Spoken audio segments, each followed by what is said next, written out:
मैं आपको सुनाने जा रहा हूं अपनी मंडली की सदस्य अनुलता राज नायर की लिखी कहानी यारियां। मैं बरसों बाद अपने शहर लौट रहा था। स्टेशन आने में कुछ ही समय बाकी था। पेड़ पौधे पहाड़ सब तेजी से पीछे छूट रहे थे और मंजिल करीब आ रही थी।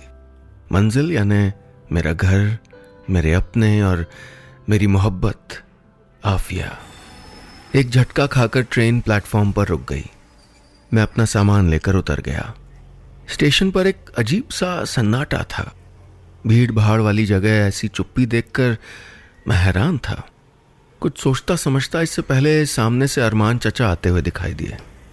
बरसों से बाबूजी की गाड़ी वही चलाते आए थे। ये क्या माजरा है चचा? मैंने उन्हें सलाम करते करते सवाल किया। चचा ने मेरे हाथ से सूटकेस ले लिया और तेजी से चलने लगे। अपने सवाल का जवाब ना पाकर मुझे बेचैनी हुई और मैं अनमना से उनके पीछे चलने लगा। बाहर वही पुरानी सफेद एम्बेसडर कार खड़ी थी, बाबूजी की कार। मैं मुस्कुरा दिया। यह हमारे घर की पहली कार थी, शायद मोहल्ले की भी पहली कार थी। जिस दिन बाबूजी ने पहली बार इसको लाकर घर के सामने पार्क किया था तो हम गुरूर और खुशी के बादलों पर सवार हो गए थे। तब मैं 15 साल का रहा हूंगा और आफिया होगी कोई 13-14 बरस की। घर के सब लोग कार को अच्छी तरह देख परख के अंदर चले गए थे और तब मैं और आफिया चुपके से सामने की सीट्स पे जाके बैठ गए थे।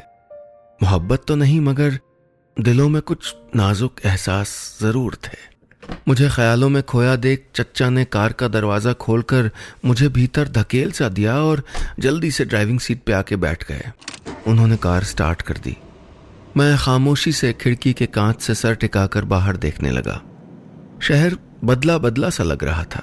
स्टेशन की तरह रास्ते भी सूने पड़े थे। यहां वहां पुलिस की गाड़ियों के अलावा और गाड़ियां भी नजर नहीं आ रही थीं। मेरे सब्र का बांध टूटने लगा। यहां कोई कर्फ्यू लगा है क्या अरमान चच्चा? मैंने हैरानी से पूछा। हाँ बेटा, कर्फ्यू लगा है। बड़े जोरों का दंगा भड़क गया था। उसके बाद हालात इतने बिगड़े कि पूरे शहर में धारा 144 लगा दी गई है। अरमान चच्चा की आवाज में फिक्र साफ झलक रही थी। कर्फ्यू? मैं घबरा गया। घर पे सब ठीक तो है ना चचा? हाँ, सब ठीक है, कह के चच्चा फिर चुप हो गए। न जाने क्यों मुझे उनकी बात पर यकीन नहीं हुआ। मेरा दिल घर पहुंचने को बेचैन हो उठा। मैं दुआ करने लगा कि काश सब पहले जैसा ही हो। मेरा घर, मेरा परिवार और मेरी आफिया। आफिया मेरे बचपन की मोहब्बत थी। यानी जब से दिमाग ने मोहब्बत के मायने जाने, मैंने दिल के सांचे में हमेशा आफिया को ही ढाला और वो एकदम फिट लगी मुझे। मैं नहीं जानता कि आफिया ने मुझसे मोहब्बत करना कब शुरू किया, मगर अब करती है इसका मुझे पूरा यकीन था। पहले हम इशारों में अपने जज्बातों को एक दूसरे तक पहुंचाते थे। फिर एक रोज हिम्मत करके मैंने उससे अपनी मोहब्बत का इजहार लफ्जों में कर ही दिया। वो दिसंबर की सर्दियों वाली शाम थी जब फूलों की क्यारियां अपने शबाब पर थीं और आफिया की खूबसूरती भी। मैंने उसके झीने दुपट्टे से उसके गालों को गुलाबी होते देखा था। उस रोज सब कुछ कह डाला था मैंने, अपनी मोहब्बत के बारे में, अपने ख्वाबों के बारे में और उसकी और अपनी जिंदगी को लेकर अपने इरादों के बारे में। और वो पलक झुकाए चुपचाप सुनती रही थी। ऐसी ही थी आफिया, एक खामोश खोई खोई सी लड़की। उसका घर हमारे घर के ठीक पड़ोस में था। उसके अब्बा यानी जावेद चचा बाबूजी के सबसे गहरे दोस्त थे। उसके पहले उनके अब्बा और मेरे दादा भी दोस्त थे। हमारे घर और धर्म जरूर अलग थे मगर हम रहते एक ही परिवार की तरह थे। बाबूजी सरकारी नौकरी पर थे और जावेद चचा एक छोटा सा स्कूल चलाते थे। काम से फारिग होकर शतरंज की बाजियां जमाना उन दोनों का पसंदीदा टाइम पास था। इन दो घरों के बीच दीवारें जरूर थीं, लेकिन ऐसा कुछ नहीं था जो दोनों परिवारों के बीच छिपा हुआ हो। बाबूजी और जावेद चचा जितने अच्छे दोस्त थे, उतना ही करीब थीं अम्मा और चच्ची, और मैं, आफिया और मेरी बहन छुटकी भी। मैं आफिया के ख्यालों में गुम रहा और कार घर तक पहुंच गई। भीतर माँ, बाबूजी और छुटकी से मिलने के बाद मेरी नजरें पूरे घर में दौड़ने लगीं। कहाँ है आफिया? वो जानती थी कि आज मैं आने वाला हूं, फिर वो क्यों नहीं आई? घर में पसरा सूनापन मेरे दिल के भीतर बैठता जा रहा था। मुझे याद आया कि 5 बरस पहले जब मैं आगे की पढ़ाई के लिए यूएस जा रहा था तो ऐसी ही बेचैनियां थीं हमारे दिलों में। एक घबराहट, एक अनमनापन था जो बार बार मुझे जाने से रोक रहा था। मोहब्बत में यूं जुदा हो जाना मुझे बहुत अखर रहा था। मैं बार बार उसको कसमें दिलाता रहा कि वो मेरा इंतजार करेगी। न जाने कितने वादे हमने एक दूसरे से किए थे कि हम कभी नहीं बदलेंगे। सारी दोपहर हम घर के पिछवाड़े लगे पीपल के तने से पीठ टिकाए कभी कुछ कहते, कभी सुनते और कभी यूं ही खामोश बैठे रहते थे। मैं सोचने लगा कि उसको अपनी कस्में और मेरे वादे याद होंगे भी या नहीं। मैंने सन्नाटे में डूबे घर का कोना कोना छान मारा। मैं जानना चाहता था कि आफिया कहाँ है, मगर कैसे पूछूं, किससे पूछूं? अपने दिल की बेचैनी जाहिर भी तो नहीं कर सकता था। तभी बाबूजी की आवाज आई, प्रशांत। मैं जाकर उनकी चारपाई के कोने पर बैठ गया। उन्होंने मेरे हाथ पर अपना हाथ रख दिया। मुझे 5 बरस बाद भी बाबूजी का यह स्पर्श एकदम जाना पहचाना लगा। बचपन से ही जब भी मैं परेशान होता हूं तो वो यूं ही मेरे हाथों को अपने हाथों में लेकर बैठ जाते और मुझे लगता जैसे मेरी सारी परेशानियां, सारी तकलीफें धीरे धीरे कम होती जा रही हैं, जैसे मेरा दर्द बाबूजी सोख रहे हों। मैंने आहिस्ता से सवाल किया, जावेद चाचा कहाँ हैं बाबूजी? जबकि मैं पूछना चाहता था कि कहाँ है मेरी आफिया। मैं नहीं जानता वो कहाँ चले गए, बाबूजी ने हिचकते हुए जवाब दिया। जब शहर में दंगे भड़के तो हालात एकदम बेकाबू हो गए थे। हमने घर का दरवाजा कस के बंद कर लिया था। माँ बोली, बाहर से आता शोर सुनकर हम कांप रहे थे बेटा, और उसी शोर में जावेद दरवाजा खटखटाता रहा, हमें पता ही नहीं चला। बाबूजी ने कहा, अगर हम जानते कि बाहर जावेद और उसका परिवार है तो क्या यूं अनसुना करते उस आवाज को? मैं जानता था कि बाबूजी दंगाइयों के डर से कभी भी जावेद चचा और उनके परिवार के लिए अपने घर के और अपने दिल के दरवाजे बंद नहीं कर सकते थे, कभी नहीं। बाबूजी हारी हुई आवाज में कह रहे थे, जावेद ने मुझे गलत समझा प्रशांत। वो मुझसे नाराज है, बहुत ज्यादा नाराज। वो ऐसे बोल रहे थे जैसे उन्होंने कोई अपराध किया हो। मैं उसे नहीं रोक पाया बेटा, शायद वो रुकना ही नहीं चाहता था। कहते कहते बाबूजी खामोश हो गए। माँ बताने लगी, जब वो अपने घर में ताला डालकर जा रहे थे तो हमने उन्हें बहुत समझाया, मगर जैसे वो समझना ही नहीं चाहते थे। मैंने उनके हाथ पर अपना हाथ धर दिया। अब शायद मेरी बारी थी कि मैं उनकी परेशानियां, उनकी तकलीफें किसी भी तरह कम करूं, पर कैसे ये मैं नहीं जानता था। शहर के माहौल से मैं खुद परेशान हो उठा था। बीते दिन कितने सुंदर थे। हमारे भीतर बचपन को विदा करके अभी अभी जवान हुए दिलों की मासूमियत थी और मैं पक्का मजनू हुआ जा रहा था। एक साथ रोमांटिक उपन्यास पढ़ना, बात बेबात में ठहाके लगाना, एक दूसरे को देखकर फिल्मी गाने गुनगुनाना, चच्ची के पकाए रेशमी कबाब और माँ के हाथ की कचौड़ियों को सबसे छिपकर एक ही थाली में खाना, ऐसी ही न जाने कितनी यादें इस घर और आफिया से जुड़ी थीं। मेरे दिल ने चुपके से एक दुआ पढ़ ली कि काश इन दो परिवारों और मेरे और आफिया के बीच का रिश्ता पहले जैसा हो जाए। मेरे घर पहुंचने के बाद एक पूरा दिन बीत चुका था। जावेद चचा सचमुच वापस नहीं लौटे थे। आफिया की कोई खबर नहीं थी। पड़ोस के घर में और मेरे दिल में सन्नाटा पसरा हुआ था। उम्र भर एक परिवार की तरह रहने वाले दो घरों के बीच आस्थाओं की, धर्म की दीवार खड़ी हो गई थी। मैं नहीं जानता था कि इस हादसे के बाद मेरा और आफिया का रिश्ता इश्क के तराजू पर तौला जाएगा या धर्म के। आज के पहले मेरे और आफिया के बीच में यह बात कभी नहीं आई कि उसका और मेरा खुदा अलग है, और बाबूजी और जावेद चचा तो हर मायने में एक दूसरे के करीब थे। कलफ लगे सफेद लखनवी कुर्ते पायजामे में सजकर वो सुबह 7-7 घर से निकलते थे। चचा मस्जिद और बाबूजी मंदिर की ओर चले जाते थे।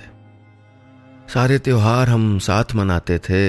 ईदी पर मेरा और छुटकी का भी बराबर का हक होता था और होली में सबसे ज्यादा रंगों में सराबोर मैं आफिया को ही करता था। दोनों घरों का एक ही तो मजहब था, मोहब्बत। बाबूजी और जावेद चचा की यारी की तो मोहल्ले भर में चर्चा होती।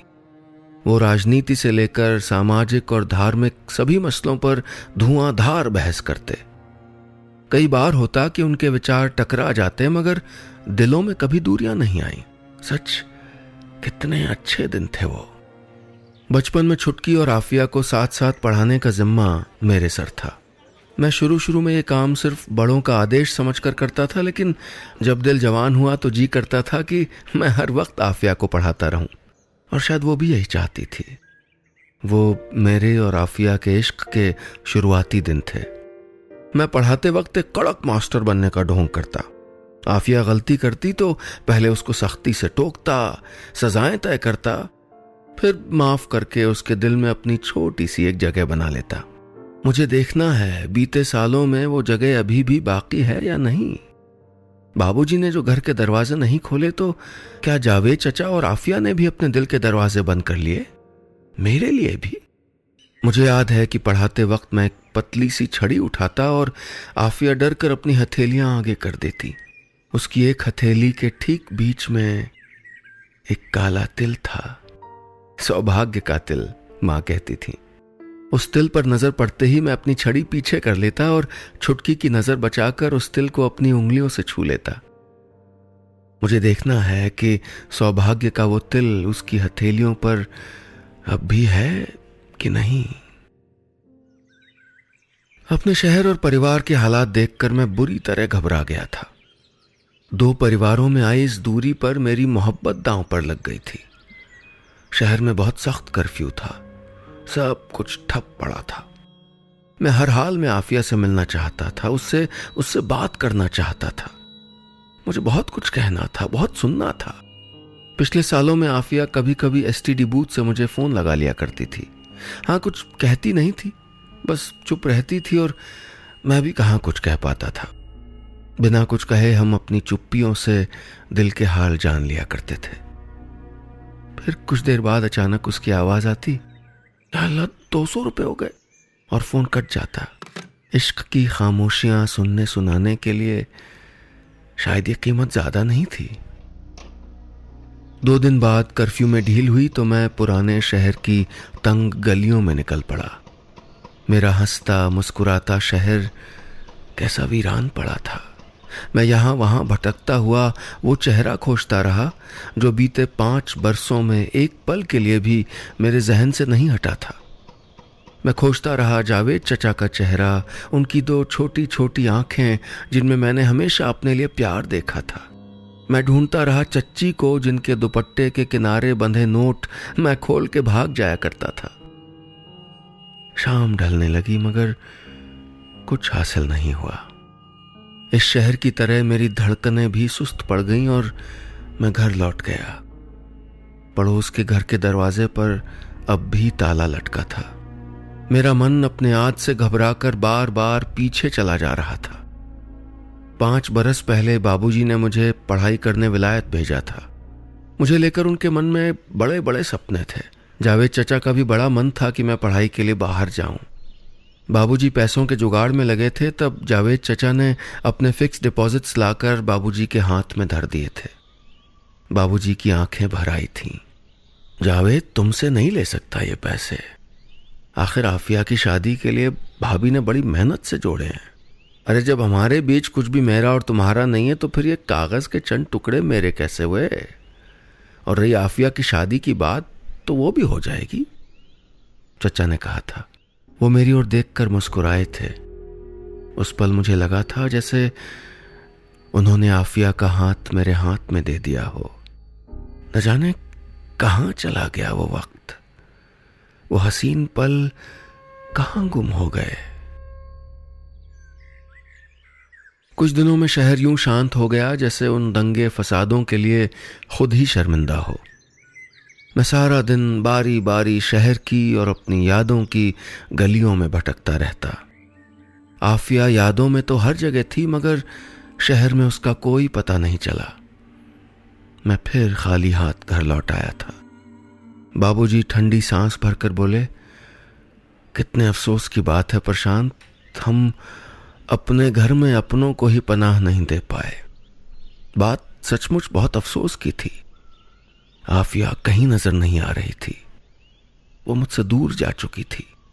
ठीक ऐसे ही 5 साल पहले जिस दिन मुझे जाना था, उस दिन भी आफिया कहीं नजर नहीं आ रही थी। फिर शाम के धुंधलके में अचानक आकर उसने मेरी बाहों में एक तावीज बांध दिया था। उसकी उंगलियों का हल्का सा छू जाना मुझे अब तक याद है। मैंने धीरे से मुस्कुराते हुए पूछा था, क्या फूंक मार के लाई हो इसमें? उसने बड़ी संजीदगी से कहा था, बस मुट्ठी भर दुआएं हैं। दुआएं मेरे लौट आने की? मैंने पूछा था। तुम्हारी खैरियत की, उसने जवाब दिया था। इतने साल विलायत में रहने के बाद मुझे आफिया की वो मुट्ठी भर दुआएं ही तो वापस खींच लाई थी। मुझे अफसोस हुआ कि मैंने आफिया के बाजुओं में तावीज क्यों नहीं बांधा था। अगले दिन सुबह मैं और बाबूजी बाजार से लौट रहे थे कि गली के मोड़ पर अचानक जावेद चच्चा मिल गए। आफिया भी साथ थी। कुछ पल को जैसे सारी कायनात बर्फ हो गई थी। हम चारों वहीं खड़े रह गए थे। मैं दुआ सलाम भूल कर चचा के गले लग गया। आपको कितना खोजा चचा, न जाने कहां क्यों चले गए थे आप घर छोड़ के? मैं बड़बड़ाते हुए बोला। बाबूजी खामोश खड़े रहे। मुझे देखकर चचा भी जैसे भूल गए कि वो बाबूजी से नाराज हैं। उन्होंने मुझे अपने सीने में कस के भींच लिया।